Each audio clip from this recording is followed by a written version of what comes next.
When the seagulls follow the chart, it's because they think sardines will be thrown into the sea. Thank you. And as we say now in my country, they brought the bus and they left the bus in front of the goal.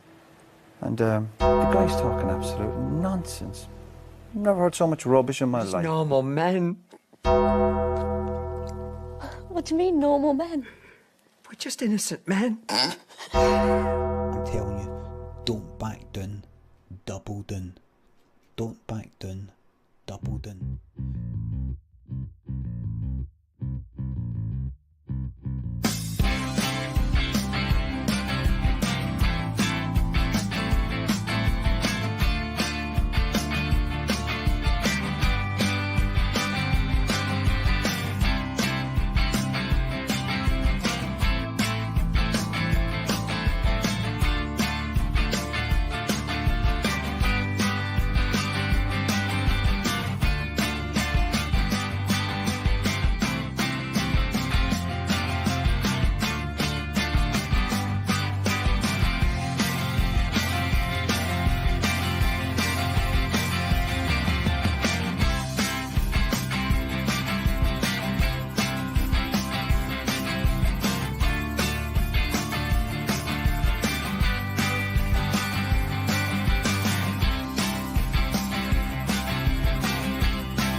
Yes, here we go. It's a bit of P.M.P. Oh, Celtic are.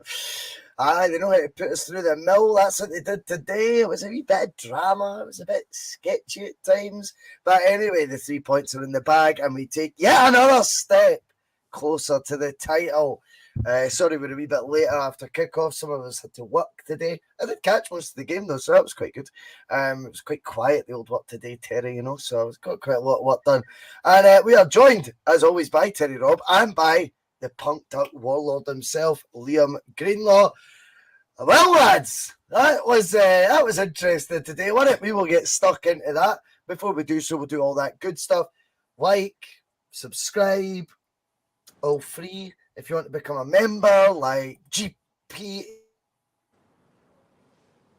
1888, like Warwick, like Scott Howe, like Scott Cameron, Stubbsy Sauce, loads of us have. It's $1.99 a month, but it's totally optional. If you want to buy a Bhoycie Bus t-shirt or a football shirt, you know, I've got one here. I'm sick of wearing it, man. Can't wear it all the time. And there it is there.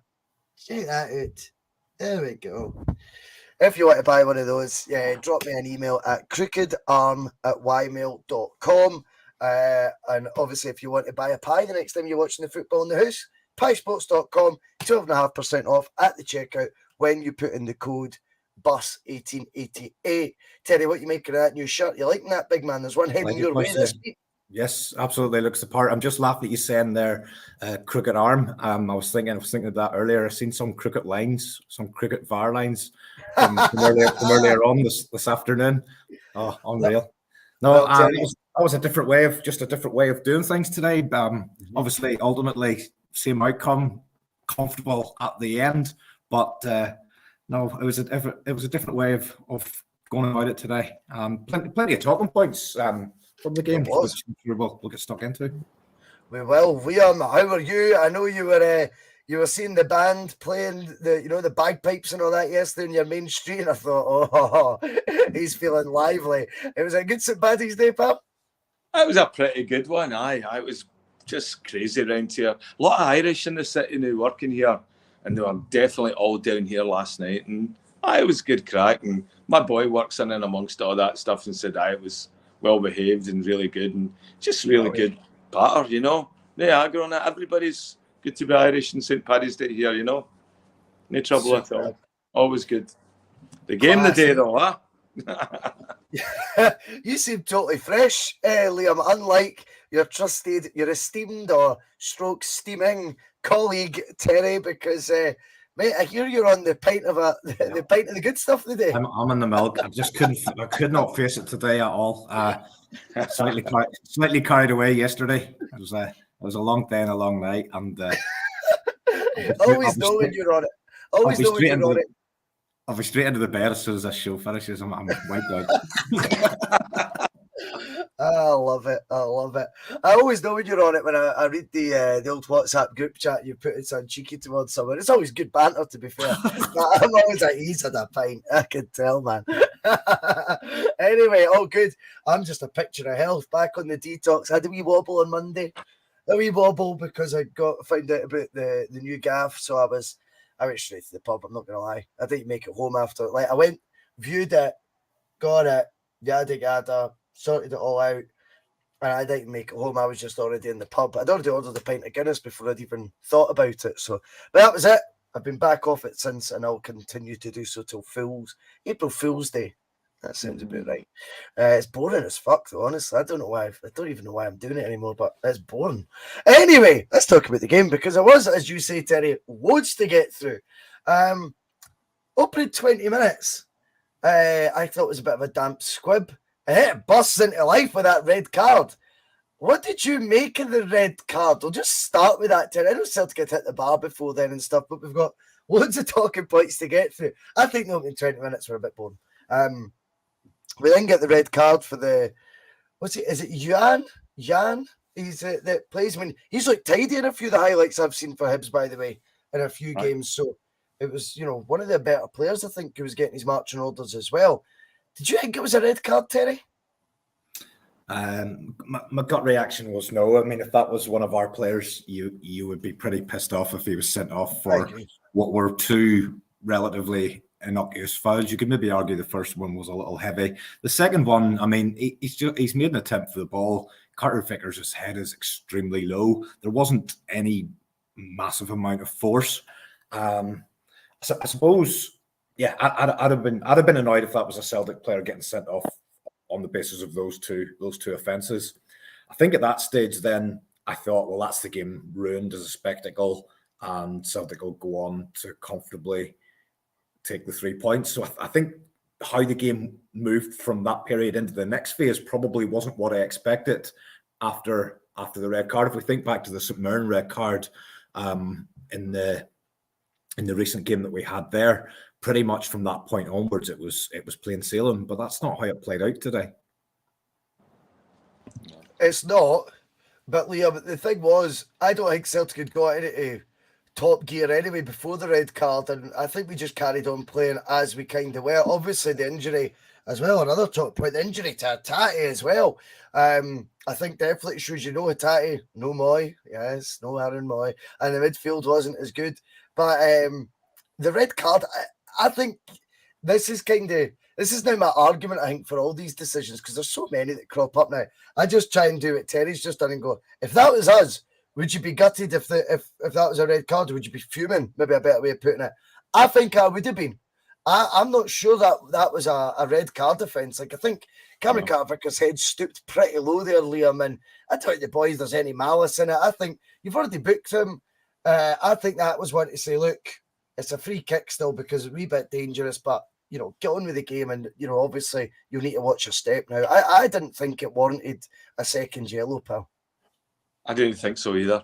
I mean, all you want to see as a referee is give consistency, and you want to see a referee having a good game. And that means for both teams. You see, if having a shocker with the other team, that means it's just as likely to come round and bite you in the arse sometimes as well, if the referee's having a bad game. So you want your refs to have a good game. And he did not have a good game. And I thought the first one, that was a striker's challenge. You see that all over the pitch, guys coming in like that. I'm always surprised that they'll card immediately for those two, and yet some of the stuff he lets away with. I mean, those tackles in the middle of the park later on, that could have been a straight red, But you just want to see consistency at that point, and you're right, we would be screaming for it. Your other point, I think we had a hard time getting moving. Hatate going off was one thing. He provides a lot of the engine for us, like that turnover, that transition. And then it just seemed to fall apart, both with, again, time wasting. And, I always thought our ball boys were even off at the day. Did you notice how many times our ball boys and ball girls threw 2 balls into the park? And I go, wait a minute, where are we? We're wasting time as well. What's going on? I will need to get ratings for the ball boys and ball girls in the paper from now on. Do you know what I mean? I could give them a 5 out of 10 for this weekend. But I just think, I mean, at the end of the day, it was to our advantage, so we're not dwelling it too much. But I think we do try to be fair. I mean, we've had that many rants about VAR, and as I always say, the narrative we seem to pull out when it goes against us is we just want our games officiated fairly. And I think it's important that even if the decisions went our way, we kind of highlighted that we were a bit fortunate. And I'm glad that you agree with me. I thought we were a wee bit fortunate with it. Kieran disagrees. That's what it's all about. Different opinions. Charles Smith thought it was a silly one when you're already on the yellow, gave the ref an easy red. I don't know. I don't think he would have known Starfelt, Cameron Carter, we'll talk about him. Carter Vickers' head would have been, or it was even going to be in his vicinity. I don't know. I thought it was a bit harsh. Anyway, it doesn't go as we planned though, Terry. Not red card, penalty decision given. Not too long before half time. Although having said that, then there was like 7 minutes of injury time in the first half. So it was quite a bit before half time, right? Starfelt's obviously pulling the boys' jersey. Totally get it. You look at the replay, I think that looks to me like a penalty. However, one thing I would say on that, and I stand by it, you look before a corner kick's taken, and the amount of grappling, the amount of jostling, the amount of handfuls of shots that you'll see, Terry, there's going to be a lot of penalties between now and then if that's the precedent set by the ref. That's how he's going to referee and officiate games going forward. Not because, or VAR is, sorry, because it was VAR that told the ref. I just felt, yes, it is a penalty. It is. But I just think on the basis of it being pulling the jersey and VAR's actually calling it back, it didn't impact play. It was nowhere near them. I think now you'll be looking, with a magnifying glass at that box. Every time we've got an attacking free kick corner, no problem with the penalty decision against Starfelt, Terry. That's fine. But I'll now start claiming a hell of a lot more. Not that it makes any odds if I'm claiming them or not. Do you know what I mean? I'll be there in a manager's jacket, like with my finger up, claiming one. But you know what I mean? I think, you go into the sort of waters where you're like, hold on a minute, I might start looking a wee bit closer to how our players are getting sort of marked at the box. Before Jota swung in a corner, for example, we've seen only a week ago, Jota going down the left wing, and his top was, don't worry, I'm not going to do it, but his jersey was nearly over his head. And, and I just think stuff like that gets a blind eye. I do think it was a penalty, but I also think to pull it back for some that it was quite innocuous considering the ball wasn't in the vicinity of that or anything, and it didn't impact on Hibs' attack or anything like that. Okay, I think there's a lot of jersey grabbing that goes on at set pieces, Terry, that we'll be more watchful of on the bus from now on. I think the word was used there, and one of the points that you brought up previously, it's consistency. And that type of activity takes place at virtually every single set piece. I think when you see it in slow motion, you think, well, yeah, it's obvious. He's pulled his shirt. It's a penalty. I think Stephen McLean has probably seen it in real play and has sort of just put it down to the normal tussle that happens in the box. However, when he's called across and he then sees it on his screen, I don't see how he can then go back and say that's not a penalty. You're spot on. You At nailed that it. point, he has no way out of that. When it's happened in real time, I think he's seen it, and I think he's just put it down to this is what happens at corner kicks. But when he's been asked to come across and look at the screen, and it's so obvious, then I don't see that he could have made any other decision. I think it's probably one of those ones, Bhoycie. It's a penalty because of which penalty box it's in, and against the team that was conceding it. That all said, I think Starfelt has got to be a little bit smarter. He's got to learn from his mistakes. It's something I don't think he does. I think he's very similar to Near Beaton in that respect. He makes stupid mistakes over and over again. He gives referees an opportunity to give decisions against us, as Beaton continuously did time after time. And I've said it before, I'll say it again, we got away with it today. There will be one in a key game and we won't get away with it. And I don't know where I don't want to make it all about Starfelt again. He's been playing a little bit better in my eyes, but that's just stupidity in front of the referee to think that you can go ahead and do that and you're going to get away with it. Liam, the thing is with Starfelt doing that, I think he's done what he always does in the box. I would imagine that sort of grappling goes on every single set piece that Celtic are defending, right? But what Starfelt's not being savvy enough with is he's doing that whilst he's broke from where the cluster of players are. Now, if there were, a couple of Hibs attackers being marked by a couple other Celtic players in and around that, I don't think anyone picks up on it. I think it'd be par for the course. But because they've kind of broke out the 6-yard box and they're a wee bit isolated, as Terry says, when the ref then sees that, it sticks out like a sore thumb what he's doing there. I think as an incident, though, I'm trying to be a wee bit green-tinted specs on here a wee bit, I suppose. But I think as an incident, that sort of innocuous sort of pull on an opposing striker's jersey happens all the time before free kicks and corners. And, if it's going to be picked up on purely because they looked like they were separated from the usual hustle and bustling around the 6-yard box, fair enough, they've noticed it this time. But let's just pay attention to it, every set piece now from now on, because I think there's a lot of penalties that could have been given this season already, and I'm sure there'll be many more that don't get given. Do I think Starfelt, though, was naive to be doing that? Yep. Do I think it's a bit of a... You could add it to Starfelt's list of crimes? Yeah, probably, to be fair. And I don't want to bash him either, because I think I'd go further than Terry. I don't think he's been a little bit. I think he's been a hell of a lot better. To be honest with you, I think he's been really impressive for a good spell recently. But that today was just a wee sort of reminder of the brain farts, as people are calling it in the comments, that he's capable of having. I mean, he's certainly susceptible to them, and I thought it showed just a lot. You're right, he was very naive in that. And you look at VAR right now, shirt pulling, that's a perfect one for VAR to focus on now, because all the evidence is right there and you can slow it down. You can't be seeing the jersey being stretched and all that. Just like when O got pulled back a couple of weeks ago in the game when we were looking for a pick, we got a penalty for that. That's the thing. It's like, see when you tug a guy's jersey, I think if you box a wee bit more clever, you see it when we're in, there's a lot of, jockey and all that going on inside the box and all that. But usually if you grab a guy with the shoulders or move him about that way or elbow or body check him and stuff, that you can get away with. There's always going to be that. You might get separated that. But as soon as you stop and you pull a guy's jersey, and the jerseys right now are meant to stretch and make it so visibly obvious. Correct. You're just asking them to go to, as soon as somebody sees that, then they have to go to VAR, because it's just bad optics, man. No, I think you're right.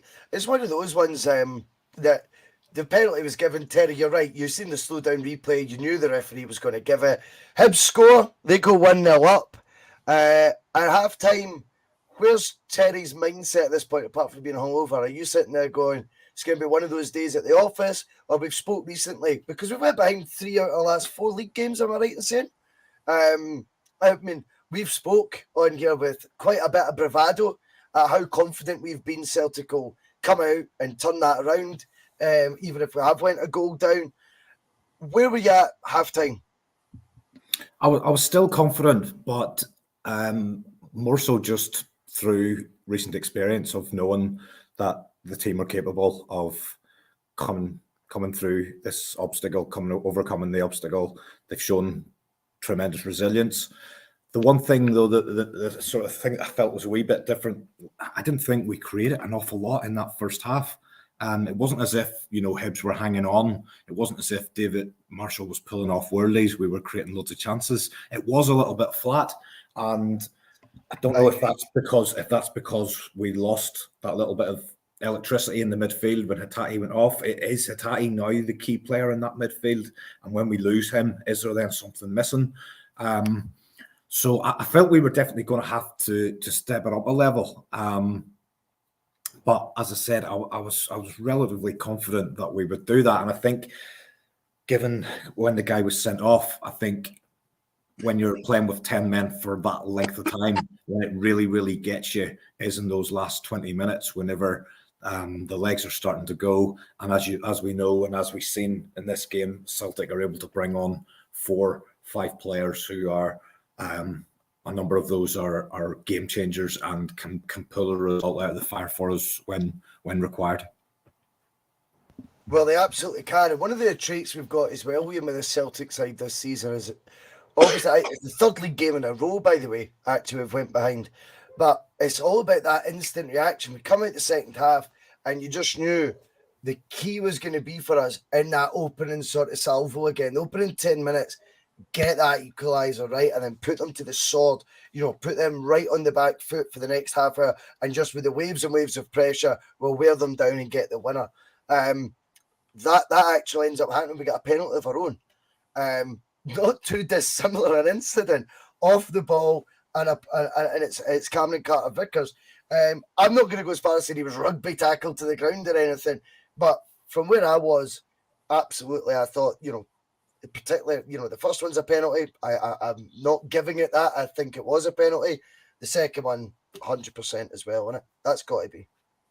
I mean, McLean, no VAR on that one. Pointed right to the spot. He had a good view of it. And it looked, and it looked like he was rugby tackled to the ground. And by the way, not the greatest of penalties by Jota, was it? I thought we were very fortunate to score that one. I thought once off and we replaced him with Turnbull. God, our midfield, it was like we really went through our midfield creative depth very, very quickly on that one. Iwata was out, Moy was out, Hatate was out. All of a sudden, Turnbull in there, he wasn't doing a lot to turn it around. All of a sudden, McGregor disappears as well, and then all of a sudden, that first part, the first half and the first part of the second half, all these Ryan Christie type shots, flying over the bar.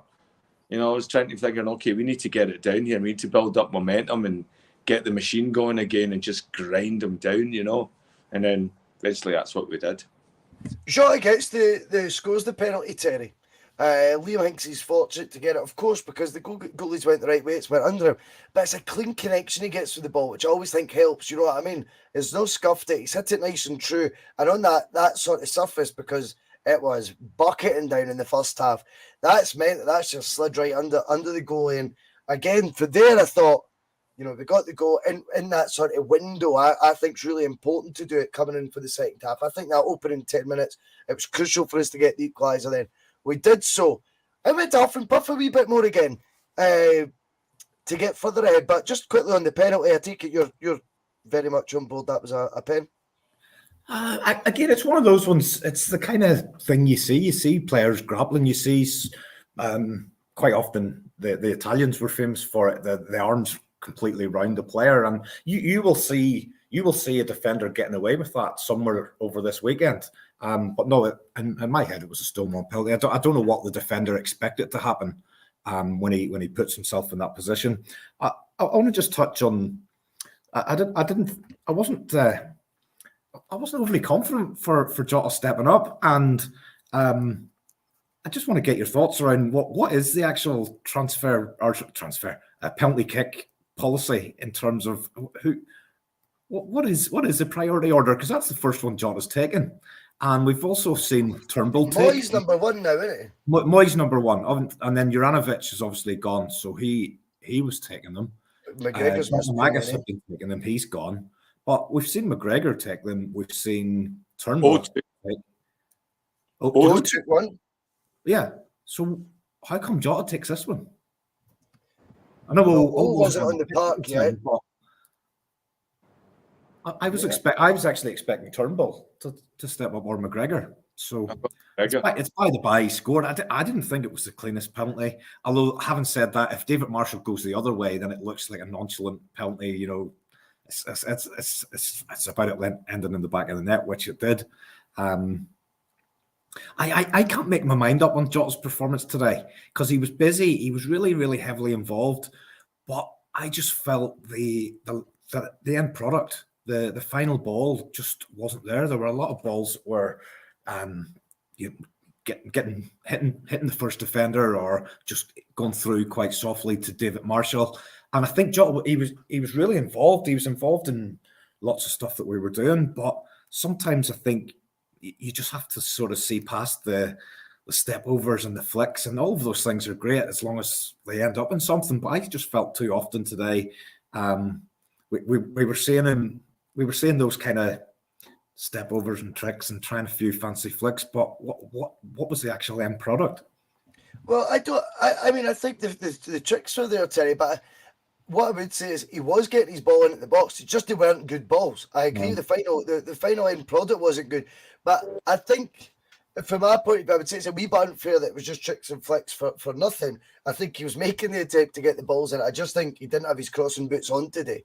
But I wouldn't say it was just tricks and flicks for the sake of doing it, because I do think he was trying to then have an end outcome. It's just that his actual delivery just wasn't at it, Liam, as much as it normally is Jota. But again, you look back at today, he scored the equalising goal, another important goal. The BBC, by the way, gave him man of the match as well. I thought he had a decent game. I genuinely did. I just thought I didn't think Celtic were particularly great today. But yeah, I thought he did all right. But we'll get on to more juicy stuff. We're approaching half an hour already. Liam, it flies in on the bus.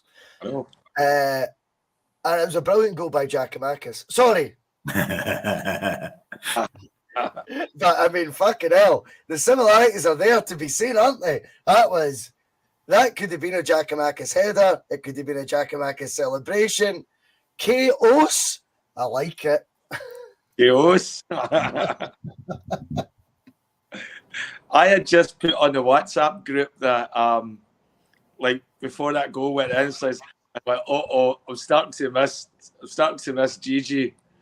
And I was thinking, we were talking in the club, it's like, I'd love to see O step up and get a goal now. He needs that Giakoumakis moment where he's scored one with a penalty, but like to get in and score a winner and make it a good goal, a good, powerful goal, sort of like match some of his, physique and that and his power. And he certainly delivered. I thought that goal that he scored, getting in, that was the type of goal that we're missing since the big man left. And I thought he came in and he took it absolutely brilliantly. And got a yellow card as well for taking the shirt off. Aye, I'm all for it. He celebrates like Giakoumakis as well, doesn't he? Aye, that's what it says, the full package. But, I mean, Terry, you contrast and compare. This is why, there's many ways to skin a cat, as I always say. You look at the first half, Cross comes in and Kyogo tries to chest it home, which I think he's done once this season already. He tries to chest it, and it's that sort of opportunity. That's where O would have stepped in. He'd have got the head down. He'd have just dove at that ball. Do you know what I mean? And it would have hit the back of the net. So you need these different types of players for these sort of moments. Brave as a lion in the header, Terry. It's a brilliant goal. He stepped up when he was needed. That's what I like, because he wasn't on there for minutes today, Terry. He was on there because we needed a goal. This was a different remit that O had today. And I think that's where the proof will be in the pudding with certain players. You know what I mean? When it's, we're just, slowly but surely integrating them into the team. Well, today wasn't that. It was 1-1. And it's now, we actually played him and Kyogo up top together. And I thought, Kyogo kind of dropped a wee bit, but the two strikers are on the park is what I'm trying to say at the same time for a good solid sort of half hour. And O's remit was get us a goal to get in front of Hibs here, not hopefully you get a good run out, get minutes in your legs, and you adapt to the game anymore. This whole narrative's changed today, and I think he's thrived under that pressure, to be perfectly honest with you. And I think it was a goal scored by a man. Do you know what I mean? Not a boy anymore. I think he's came of age a wee bit there, and that sort of goal can do wonders for the confidence, right? Absolute wonders for that. Not that I think he's lacking in that, Terry, to be honest with you, but I also think when he scored that goal, it's now like, now I'm here, I've arrived, and it's now a straight shootout for that jersey. That's what he's wanting it to get to. Not that I'm the guy that's going to take X amount of months to get embedded in what it means to play at Celtic. Sod that. When you needed someone to step up, I stepped up. And I like to see that from him. And it was a brilliant goal, first and foremost, as well. It's hard to argue with anything really that you've said there, Bhoycie. His previous appearances were about getting minutes into the legs and things like that. Today it was, right, we need you to come on and change this game for us. You talked there about it'll improve his confidence. I think it'll also improve the confidence within the rest of the team and also within the supporter base, because we don't see that goal very often where it's a high cross into the box and somebody just goes and they just win it. They just decide, I'm winning this. Nothing was going to stop that kid from heading that ball into the net. And if you look back at the footage as well, the defender has got a massive handful of his shirt, which would have been interesting to see if O didn't score. Would that in fact then have been given as a penalty for shirt pulling? But he just took all doubt out of the situation completely. He made that ball his own, and nothing was going to stop him. Not any centre back, Stephen McLean, anyone. He was going to win that, and he came on, and he got that goal that we needed.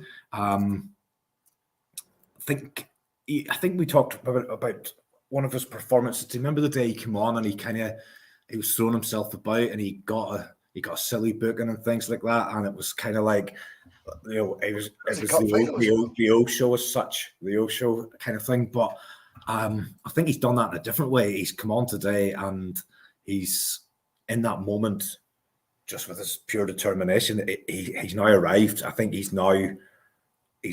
I'm a Celtic first team player. I'm ready to come into this team. I'm ready to push whoever I need to push out of the way to get what I want, which is going to be that starting berth up front.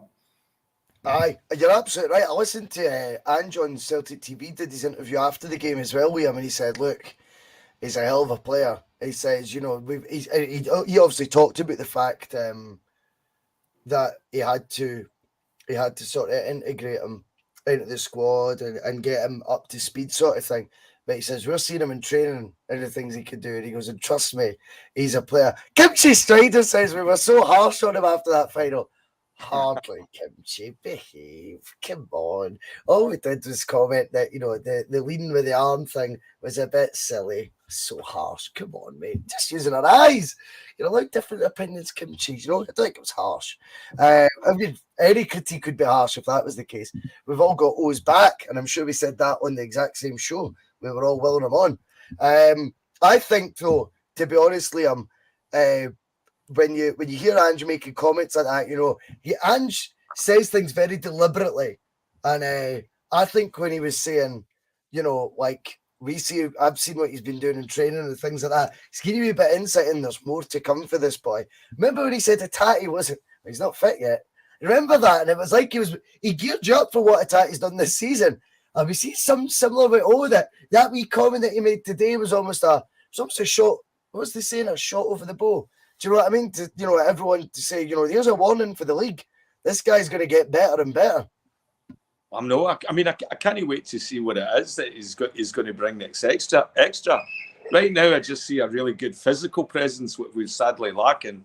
Like the guys have been able to challenge for balls in the air and be a bit more commanding in the box and all that. He seems to have loads of that stuff. I'd like to see him run with the ball now. I'd like to see him can he set up a goal? Like we've very, very limited what we've seen just the chances he's been getting in that. But that's good. I think he count off today. I think the first goal was a gift. That was a penalty, and it wasn't the greatest of penalties. But today was him putting a marker in, and I think he shows up at training, and this team, as you said, evolved, different. He's went on to that different level now, and it's like, okay, you can count on me now, guys. You know, and I think that's what's expected. You know, I thought Right. just to comment on today's day, Russell, like leading up to where we are, you know, that second goal. I think there's so many players off form today. Really, really did. McGregor didn't look into it. Matt O'Reilly, where was he the first half? Turnbull, again, another opportunity for Turnbull. I was hoping, I mean, this was a game that was crying out for one of his shots for the 18-yard line. You know, we needed something on net, you know, something good, challenge the goalie.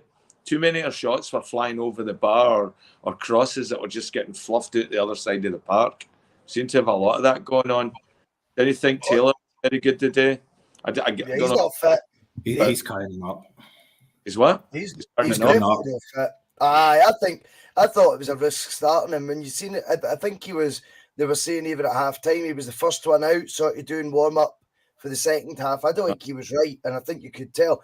But Alan Woods came in earlier on in the chat. You know, Terry, the international break is coming up at a good time for the players with these niggles, and we're going to talk about Alan's point. But just briefly before we do that, we'll go round the houses on Haksabanović's goal because, wow, I thought, you know, to repeat the trick, you know, that he did in the last outing, I just thought that was superb for Hacksaw today. And again, he's a player with a hell of a lot of ability that we've got at our disposal, Terry. And where you fit him in is the conundrum, because Jota, I don't know if you've noticed the last 2 months, he's not getting subbed off as much as he was before. He's starting every single game now, and he's not being hooked at half times after an hour. He seems to be playing a lot more than 90 minutes now.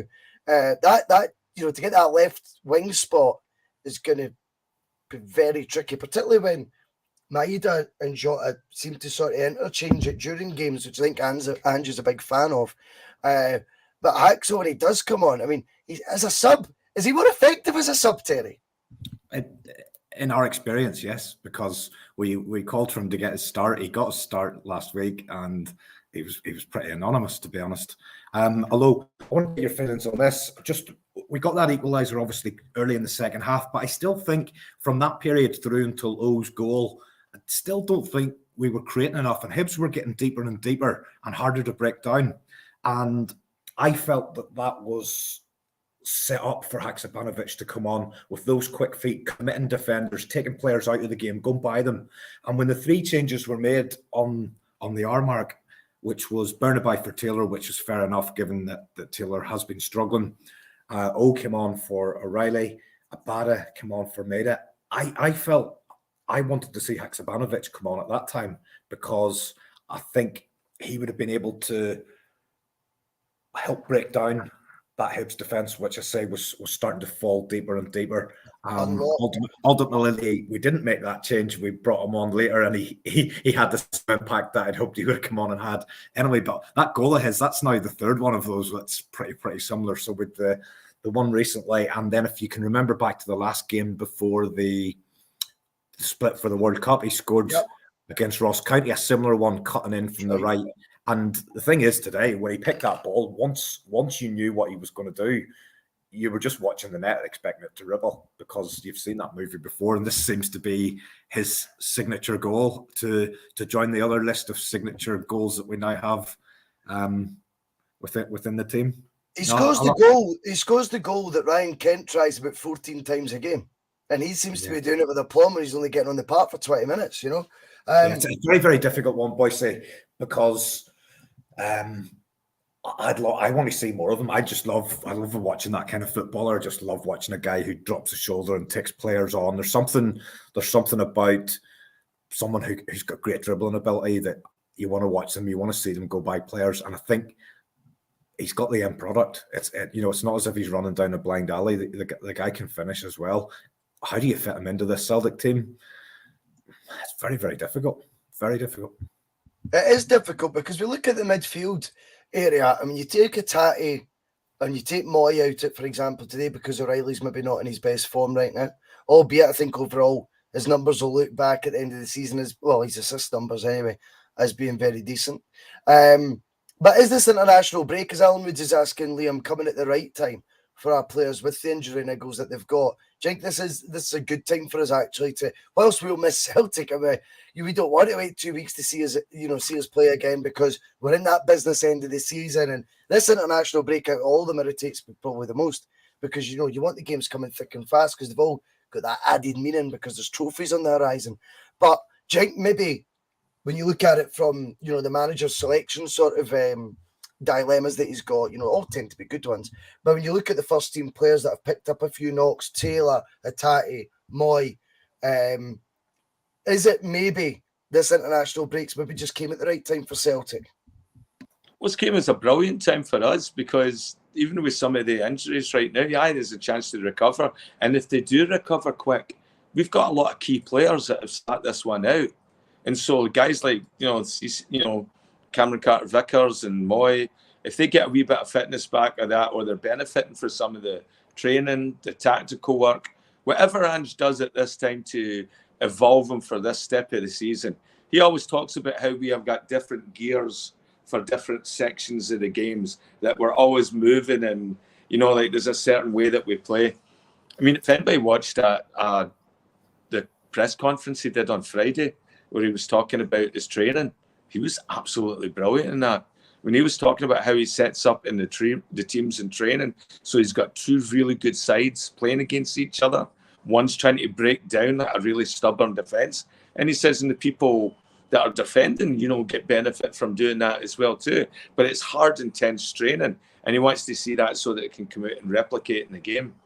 So, what was the question? International break, is it a good time? I think the Hatate injury is a concern. I really do. The initial, it looks as if it's a hamstring, and that's got to mean he's some kind of doubt for the cup game. Well, it looks like a hamstring don't heal overnight. 3-4 weeks, innit? Didn't even just went straight down the tunnel. The decision to take him off was instantaneous, which means he knew he'd sell. Like, there's no point in sending on the old magic sponge. Do you know what I mean? Gives it half an orange because it's not going to work. He knew his race was run straight away. You can only hope that it's minor, and he's been told, if you get any sort of tweaks out there, like the players that are wrapped in cotton wool, like him and Kyogo, McGregor, just fucking let me know when it's a home game. Do you know what I mean? I'll get you off straight away. You can only hope that 2 weeks to Ross County, 8th is the Celtic Rangers game. What are we looking at there, Terry? Just shy of 3 weeks. 3 weeks. Touch and go, innit? It's touch and go. That's the league game. That's the league game, isn't it, that one? Yeah, that's the league game. Aye. That's the league game. So you've probably got a full month then, or slightly longer than a month to the cup game. Yes. Yeah. I mean, we were just touching on this earlier on. I'll just quickly come at Celtic girls' point that they made earlier, and welcome aboard the bus, of course. Interesting that Ange fired on with Kyogo today. Barely ever did that with Giakoumakis. Not complaining about it, some player. It was my first thought, Terry. You know how well versed we are in that debate. And I thought it's interesting when we need something, Ange does show a willingness to go with the two out-and-out strikers that are at the club on the park at the same time. He didn't play them as a front pairing, though. I don't want to muddy the waters too much. It'd be a bit naughty to say, we changed to like 4-4-2 almost. Like Kyogo did drop deeper, undeniable. I think the judge was in the comments saying that earlier as well. We've not seen much of that. But undeniable, it does show that when we were pitching that argument, if Ange had fancied Giakoumakis, then of course he's happy to play two up top, which I think was an argument we pushed, Terry, on the P.M.P quite often. We'd said, do you honestly think this guy only plays one formation? It's insulting to the manager, you think that. And I think today showed when it came to it, albeit, yes, we were against 10 men, that might change his mindset slightly as well. But I think it showed the manager's not scared of playing two strikers. He won't do it. He won't do it. That's what we're getting the comments of some folk. And I think, realistically, Ange knows there's many different formations and setups that you can approach each game with.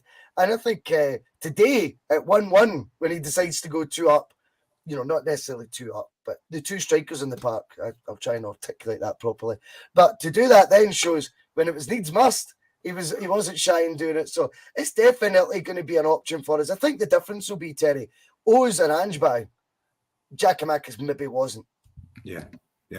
And just that sort of role that he played Kyogo in during that period when O was on. So not quite completely up front, but not deep in midfield.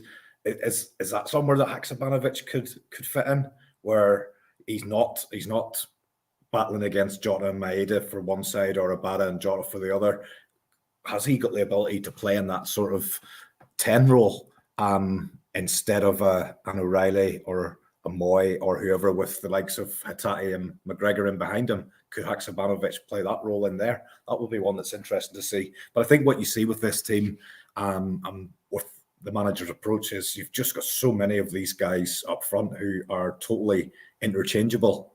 And it was funny that night. Do you remember we'd been banging on about trying to play Kyogo and Giakoumakis together, and to think when he did it, did Kyogo get hurt straight after or something, then had to come off? Instead of 60 seconds, right? About 60 seconds he was off.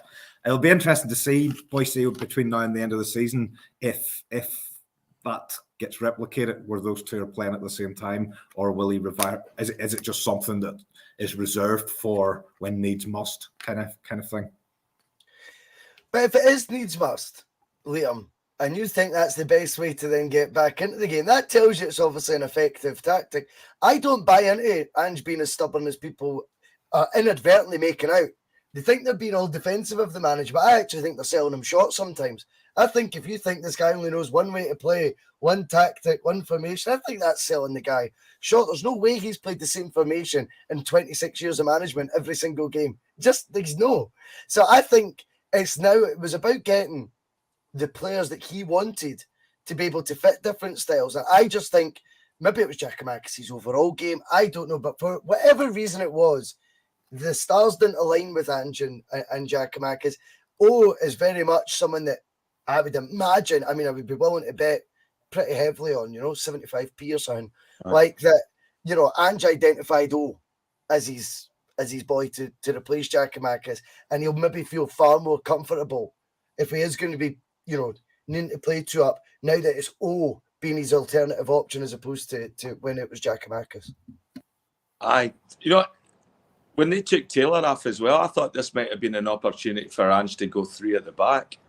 We're playing against 10 men, and so I was surprised that Burnaby came on and played. And I thought Burnaby played well. I thought he did well too. I'm glad you said that, pal. I thought he did well too, Liam. I thought there was a couple of times. He had one bad ball out the park. That's like par for the course. Jota hit about 4 or 5 screamers out the building, so I'm not going to give him grief for that. But yeah, I thought that was good. And you're right. I think what we're seeing Ange now is this part of the season. I want to see him be brave. I want to see him make decisions. I'm interested to see how it's going to work out with Kobayashi. Was he brought in as the third at the back, or is he good enough to challenge for Spfl? If we all know Spfel's got a mistake in him at this point, and maybe if he's carrying a knock, that would be a good time maybe to put Kobayashi in there, because I think he's looked absolutely solid in there every time that he's come on as well, and I think he adds more to that left side. When Hatate went off to Taylor being injured, that left side of the park looked really, really fragile. It looked pretty weak, and so yeah, I'd like to see Kobayashi come on and toughen that part up. Three at the back, saying that a lot of folk, I know Brown Warrior in particular, has been sort of petitioning for in the live chat for months. So yeah, it's another possibility that you've got when a manager has the guys he wants to have in that squad, and that's why these things sort of evolve and they take time. And maybe you've seen predominantly one formation used because he didn't quite have all the pieces of his jigsaw ready, and maybe Ange, once he's got 17, 18 guys that he can hang his hat on, that he identified to bring to the club, you can be a bit more creative with his tactics. Interesting one from Martin Wilmot that came in at the start, Terry. Can you discuss Joe Hart and penalties? Guaranteed goal every time. He's worse than Craig Gordon at saving a penalty, Terry. I'd put a penalty past him. Nay bother. He doesn't even look close to saving one, does he? Why is it? He just reminds you of Barkas with any shot that was hit at Barkas. You knew it was in. If it was on target, it was in the net. So as long as the penalty taker hits the target, I don't know. He just seems to have Absolutely, he just seems to look himself as if he feels there's no point in trying to save it. Aye, Liam, it's an interesting one because I agree. There was not, whilst we talk about Celtic going behind and always having that belief that we'll turn that round. See, when it comes to other team getting a penalty, I've got zero faith that we might save that penalty. Like none. Are you allowed to put an outfield player in goal just for the penalty? just anybody else. Anybody. Anybody. Just throw anybody on and that'd be brilliant. Just stick me Greg Taylor between the sticks. Wow, wonder save. That'd be amazing, eh? Even Carter Vickers. I mean, if Carter Vickers was standing there and he's got his arms out, he'd fill the goal line. Aye. But Liam, it's becoming almost parody, isn't it? Because obviously, a different conversation about VAR and that. But Celtic are susceptible to giving away penalties, it would seem, this season. I mean, he's not looked like he's going to save one soon. I've not even got that vibe off it. I didn't see him saving a penalty ever again in his career. No, I've got less faith than Craig Gordon, as you said. At least Joe Hart dives the right way now and again. But Craig Gordon, I think he had it in his head. He had to dive the opposite way. Like, somehow he figured out that's how he was wired. No, I mean, yeah, I'd love to see him save one at some point, I mean, when there is, there'll be like the stadium will go into pandemonium. The whole team will be yellow cards for ripping off his shirt and throwing his gloves into the crowd and all that. It'll be that type of celebration because that's how close it looks to him actually saving a penalty. They'll be bringing out a T-shirt, DVD, the lot. Imagine the cup game. Imagine the cup game goes to a shootout. Oh yeah. The chance will start. This is the day. When we got the away win at Bustalgia, those chants will start if Joe Hart saves a penalty between now and the end of the season. And I mean, Joseph McGonigal was and he tries to psych them out. I don't know why he still does that. Do you remember the penalty shootout Euro 2012? Now, England never win penalty shootouts. That's what was in my mind. And I had a wee bit of money at the time. I just put 50 quid because it was evens, right, on Italy to win the penalty shootout. And Italy actually missed the first penalty. And Pirlo's walking up. And Joe Hart's getting all this, like sticking his tongue out and to Pirlo. So Pirlo Panenka's it. If Pirlo had missed, Italy were out of the competition. He just dinks it down the bottom. And ever since then, I've thought, if it was me that had been Joe Hart then, okay, you were trying to psych him out then. I'd have went, I'm never doing that again. But he still always is. He's pulling faces, he's smiling at the ref, or he's giving big stares to the striker. I'm like, well, you just focus on what way you're going to dive, sir. I swear to God, try and suss out where he's going to put that ball. But yeah, it's just a bit of banter. Do you know what I mean? At the end of the day, the penalties aren't going to cost Celtic, I don't think. But yeah, it was funny that point was brought in by Martin. So cheers for that one, mate, because I did think that, didn't I? He'll never save that penalty, and he didn't. 1888 CFC seems to think there was Kyogo's was over the line. I'm taking it's Kyogo's goal that he's talking about because it was well over. In Scotland, is there that technology where it just vibrates if the ball's over the line now? Or would that not be something they can check with the offside lines or anything? I don't know. Is there any technology for any goal line technology? There's not, is there? I thought we had goal line, do we not? I don't think. I mean, I don't think we do. I've not seen a goal called like that. I mean, they've been quick to point goals over the line and all that, but only in the World Cup, I think, does the ball have the buzzer in it, I know. I generally don't know. It looked at first like it might, but then when I watched the replay, I'm not as convinced as 1888 CFC is that ball was well over his saying. I didn't get that vibe, but I don't know, maybe he's seen it from a different angle than I have. I mean, they can do so much better just by Scottish television is absolutely brutal. We were talking about it again in the club. We're watching it in the big screen as well. And the amount of time that the director in the director's box, the amount of time they've got the camera focused on a player pulling some sort of face, and you can hear the crowd going crazy because there's some sort of action in the park. This isn't like they operate with one camera. There's 4 or 5 cameras going at the same time, and all the director has to do is just say, camera 1, camera 2, not sticking on the guy pulling a face or tying his shoelace or something when, the crowd's going up the park. It's so bad. It's terrible. You'd never see that in North American sports. You don't even see it in English football. But it's just everything about Scottish football and the SFA just needs to be upgraded. It's shoddy, and you could just make it better. Same with the VAR in the stadium. So much stuff that could be improved to make the experience good. Because see, when you're playing these teams trying to waste times and all that experience suffers. So you need other ways to sort of combat that. And those would be help, No, I get what you're saying, mate. I do. No. Jerry Brown Warrior comes in. He's saying the first half reminded him of the side-to-side flip under Rodgers. I've got to hold my hands up. I did at one point have the exact same thought. I went, that intensity's not quite there with the passing. It was actually it was borderline on like watch. I obviously put the rugby on earlier once Rangers went in front against Motherwell in a wee huff, So that's enough of that shit, I'll put on rugby, a sport I could not care less about, to be honest.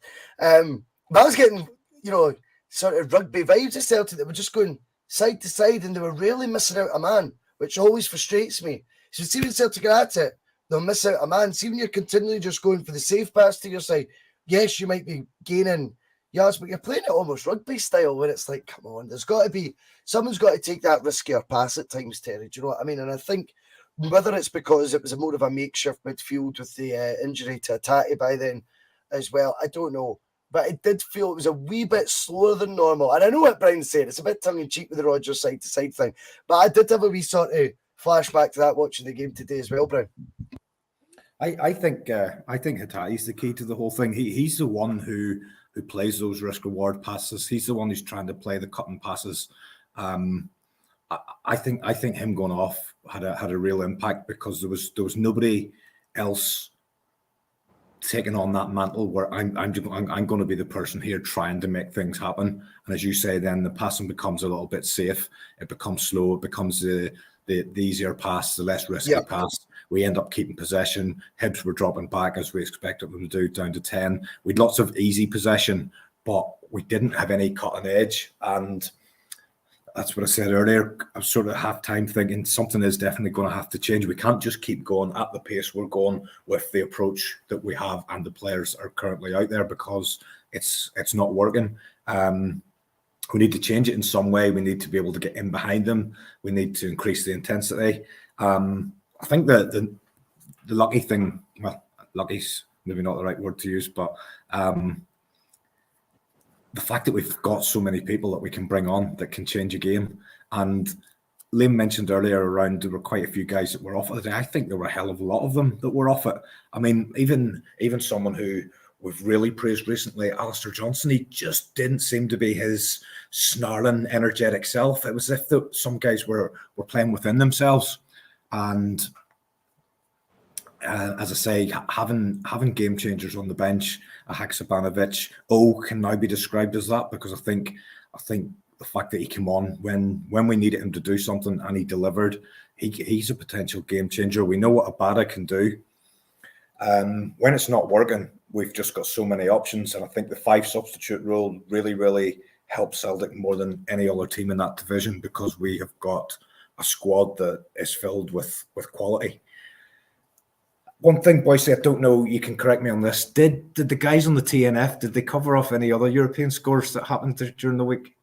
We did have a wee chat about the couple of 7 goals that have been put past teams that we played. I must listen back and see what the guys' opinions are on that. So we did.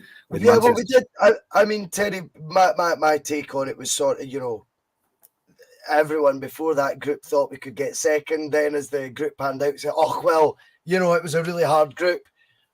And then obviously the results they then pick up, getting battered by 7 goals to the teams, it's like, I think, our first instinct with the group was probably bang on that was a group there for the taking, and maybe it will be a bit of a disappointment when we look back on that. Yeah. I just had a bit of a chuckle. I thought Leipzig, a little bit like Man United did against Liverpool recently, for such a talented squad of players, they just down tools completely.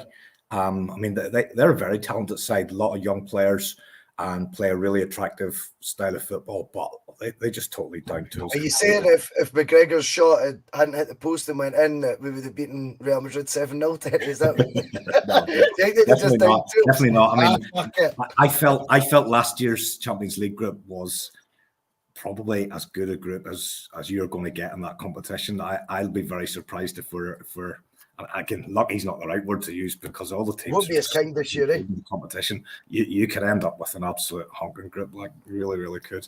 But for those teams in the next round to just take absolute batterings like that, it was a little bit ironic. Yeah, I was listening a wee bit again whilst I was working to the radio after the game, and there was, some of the analysis was, had Mickey Beale took over earlier in the season, this gap wouldn't be as big as what it was. I think they're very early in saying that sort of thing, because see, come the end of the season, you can have that conversation then. But see, come the end of the season, what the facts are, Liam, at this moment in time, is he will have managed the majority of the SPFL games this season. He'll manage 23 of them to Van Bronckhorst 15. And he'll have played Celtic 3 out of the 4 league derbies. Aye. So I think chat like that is borderline hysterical to put him on that pedestal where there's a lot of football left to define just how much he's closed this gap yet. He had a must-win against us, bear in mind, and he couldn't get the job done. End of story. We scored 2 goals away from home. There's now 2 more derbies still to come, and they've got still 9 more fixtures where they keep falling behind in almost every single one, albeit we're on a run ourselves of 3 league games in a row. We fell behind. But in the main, I think it's very premature. We've actually extended our gap in the goal difference stakes. We've been to their ground and came out unscathed with our league 9-point gap intact. And as I say, the facts are, come the end of the campaign, we don't know what the points will be, but come the end of the campaign, he'll have been in charge of the majority of the games by a considerable distance, 23 to 15 games that Gio had, I think a considerable, majority of matches to have been in charge for, and 3 out of the 4 derby games. So I would suggest the MSM doing that sort of thing is all soothing bollocks. What do you think of that, Liam? I totally agree with you. That's corporate communications at its best. That's pals in the media extending a hand, and it's like, okay, how can we polish this turd so that we maybe can sell some season tickets? And the best way to do that is to make it appear that the gap is a lot closer than what it actually is. And we know that. I mean, all you have to do is anybody that watches their game or looks at their results, they scrape by a lot more than what we do. There always is one point where it could turn for them. And they've had a lot of favourable decisions. And they've had a lot of good luck as well, And so I think you look at that. But when it came time to, when it was man-to-man, he was a time for Beale to do something. He said 2 opportunities now. One was a must-win, and they could only get a draw. And that was the draw, and where we had a penalty contested, handballs in the last minute. We had a penalty against us, which I don't think should have been a penalty as well. I mean, so even that one as well, there was favourable refereeing decisions that helped him come out on top of that as well. And so I think if you ignore all that and just look at, since he's been there, it's still been a 9-point gap. Still 9 points, We've not lost anything. We've added. Well, it is. And I think it's fanciful to think that had he arrived earlier, Terry, this gap would be any less. The body of work that both managers have done will be analysed come the end of the season. There's no point in doing it after 29 games when you've not closed the gap at all and trying to dress it up and make it sound like some sort of achievement. And they come up with hypotheticals like, well, had he had longer, it would have been closer. He'll have managed 23 out of the 38 games. Terry, he's got to play us 2 more times. If he's to get beaten those 2, and I think he'll get stuffed at Celtic Park, I generally, it's just my feeling. I think we'll stuff them at Celtic Park. Suddenly all that conversation becomes utter nonsense. I just don't know why the MSM think they can get away with it right now, because I think they're in a safe space because it's only 29 games played or whatever, but they're jumping way ahead of themselves here. There's still, in this league campaign, 9 football games to go. A further, 36 points to be won? Celtic could finish the season is that right? Not 36, I was going to say 27 points, 106 points we're going for, which would be the record in the league. That's what's happening right now. He could have fucking took over at the start of the season. He ain't keeping up with that. That's the reality. think that even if he was there at the start of the season, there's only one game that he could have impacted, and that would have been the game against us, which we won 4-0. So, no matter what he's done with this Rangers team since he took over, he hasn't impacted Celtic's results because we're just going off and doing our own thing regardless. I mean, look at the amount of times since the turn of the year where they've played ahead of us and they've been able to apply the pressure with the 3 points, cutting it every time. And historically, you would have seen where that pressure does start to then affect the team that's starting later. But at no stage does that ever seem to have made its way through where it's actually affecting our performances. It doesn't seem to matter. Every time they cut it to 6, we just extend it back to 9 again. And we did ask ourselves when he took over the 9-point gap, we did say, will that be 9 points at the end of the season? And we're still exactly where we were. It's 9. And if you ask me now, will we win the season? Will we win the title by 9 or more or 9 or less? I think it'll be 9 or more. Well, exactly. And again, that's, of course, our opinion. It's not actually played out yet. But I just feel when you base it on the 29 games that we've seen so far, a Celtic's record, 27 wins out of 29, could be Pep Guardiola up against that. He's going to struggle to keep up with that sort of a record. This is, a landslide we're on course for winning this title at. I just think sometimes I heard on the radio, I thought, I'm going to say this on the pod because it's actually doing my nutting. Hearing all that sort of soothing bollocks, you know what I mean? I'm like, wait a minute now. There's so much football still to be played. And so far he's played us twice. He's drew with us at home in a must win, and he got his arse handed to him in the cup final. The evidence that we actually do know of would suggest going forward in the games remaining, he's going to fall further behind. We're not calling the league after 29 games, It's I just think stuff like that is fanciful. And I'll stand corrected, by the way. We could potentially win 109 points. The current record is 106. Patrick McLaughlin in with the facts, Liam, as always. But, stuff like that, just, again, it feels so often like the focus is on how we make out that this Celtic season hasn't been as good as it is. Or had this happened, or had we had the Messiah in earlier. Give us peace. You get peace at 2 attempts against us so far. We've scored 4 goals in the 2 games, Liam, and got a trophy out it. If my granny had wheels, she'd be a bike, whatever. It's any way you want, It's like, if the season was longer. Remember it was before, if the game's finished at 82 minutes, we'd be the champions. If buts and roundabouts, and I don't know. I think it's just entertaining as well. If they want to believe that, let them, I agree with Scott as well. Scott Howe's point as well. Must be really defeating for them to win as many games and go on a run like that and see absolutely hee-haw for it. Nothing. Like, you're still behind. You're still losing. You're losing when you're winning. You're still losing. And so I think that's going to be a psychological effect on that, because that's not a team of winners that he's getting ready for the next challenge of the next season. That's people that are getting used to getting beat by Celtic and getting handedly now as well. So it's not like a strong mindset he's built. That's an old team, and it doesn't look like it's going to change much in the summer as well. And I don't know, whatever he has to say, whatever magic that he thinks he has to doctor to get those guys believing himself, he's going to have to take a really good run at it. He's going to have to get, never mind a motivator, he's going to have to get J.K. Rowling or Harry Potter in that change room, Without giving them too much airtime, just look, if this season plays out as we expect and as we hope and pray, so say for example, we get the treble, which is what we all want. I expect there to be a massive overhaul of the playing squad at Rangers this summer. So many players out of contract. Mickey Beale's already been managing expectations that there isn't a pot to piss in terms of finances.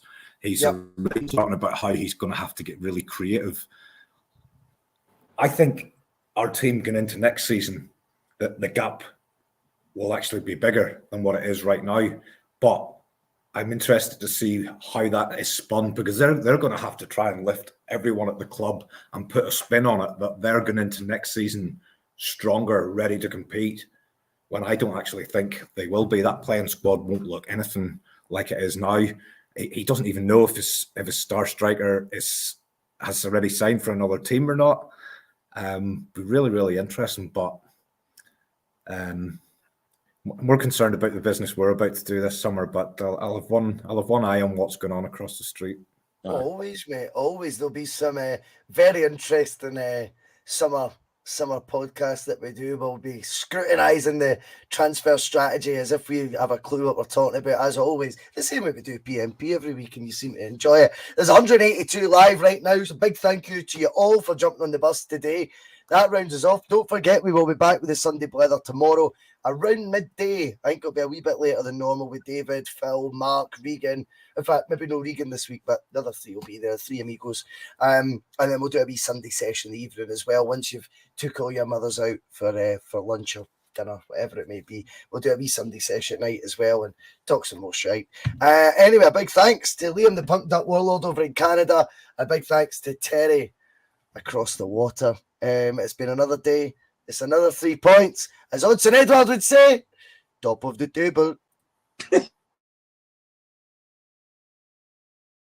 mean, you've all that stuff at the start. You know, they won't be playing Tina Turner on the coach on the way home, will they? Some of his comments about me deliberately trying to cause controversy. Well, I work in the media now. And you've got someone sitting there next to you who's an embarrassment to the media profession. He's an apologist. He's a charlatan. He's a Rangers puppet. He's a cheerleader. That's what he is.